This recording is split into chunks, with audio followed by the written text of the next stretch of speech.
The investigation subcommittee went into its third straight day of questioning top officials of the nation's largest oil companies, with Chairman Henry Jackson mildly complaining they still do not have the facts they need.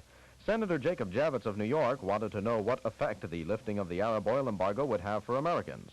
Harry Bridges, president of Shell Oil, and Z.D. Bonner, president of Gulf, were not too optimistic. Now, I'd like to ask you, gentlemen, what effect would this action have, assuming the lifting of the embargo, what effect would this action have on the supply of crude oil in the United States? We start with Mr. Bridges. Senator, in my opinion, very little. The real problem is, of course, more the production cutbacks which have occurred in these Arab countries. And if the embargo were removed tomorrow, as Dr. Kissinger has more or less hoped it would, and we hope so too, the real point is going to be, will they at the same time allow production levels to go back to their previous levels? Because if the embargo, if it's simply a removal of the embargo, it simply makes life a little easier, so because we wouldn't have to do these occasional swaps.